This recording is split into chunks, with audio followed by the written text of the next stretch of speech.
Alam mo, Susan, madalas di ba kapag natatakot, sinasabi tumitiklop? Ibahin niyo raw ang laman dagat na sunod nating ikukwento. Kapag natatakot, pinalalaki ang sarili para manakot. Bayan ang kwentong inalam ni Mark Salazar. Ano yun? Ang maliliit na isdang ito, kapag tila natatakot, lumolobo raw ang tiyan. Pero anumang depensa ang gawin sa Masbate, hinuhuli ito para kainin. Tuwing huling linggo ng Hunyo hanggang Agosto, sagana raw sa Buriring, sa Burias Island sa Masbate.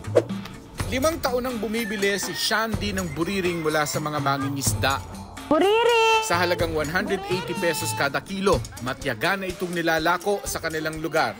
5 taon na po ako halos nagtitinda ng buriring. Ito po ang napili kong kabuhayan kasi halos po sa mga taga Masbate ay ito po halos ang kabuhayan. Dapat alam mo na ang buriring ay may kakayahang lumobo ang tiyan at humigop ng tubig bilang depensa sa sarili. Ayon sa Senior Fishing Regulations Officer ng Bureau of Fisheries and Aquatic Resources na si Noni Inolva.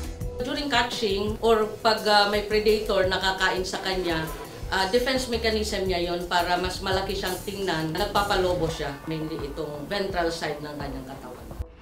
Ang mga hindi na ibebentang buriring pinapaksiw ni Shandy.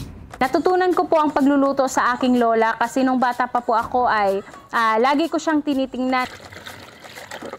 Tubig at asin ang ginagamit ni Shandy sa paglilinis ng buriring.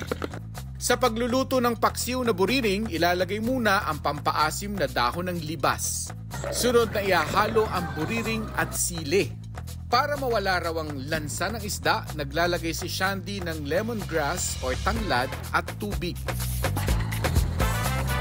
Tatakpan ito ng dahon ng libas, saka pakukuluan hanggang maluto. Ito na ang buriring paksiw ng mga taga Masbate.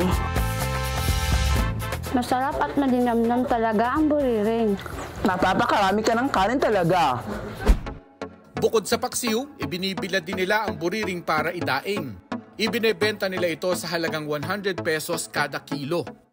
Paalala ng mga eksperto, ang buriring ay kapamilya ng nakakalasong puffer fish. Ang buriring ay still under the family Tetraodontidae. Magkaiba lang po ang genus nila. We do not really highly encourage na kainin po yan. Nagkataon lang kasi na, syempre, juvenile pa siya, mababa pa yung toxicity level ng tetradotoxin. Pero pag mas malaki na siya, syempre, mas nag-a-accumulate yung toxin sa katawan niya. Proven and tested na po yan ng mga taga Masbate at wala pa kaming nababalitaan na namatay na kumain ng buriring. Maliit man o malaki ang buriring, may lason ito na maaaring ikapahamak ng kumakain. Kaya mahalagang tama ang panghuhuli at pagluluto nito bago kainin. Ako si Mark Salazar at yan ang kwentong dapat alam mo.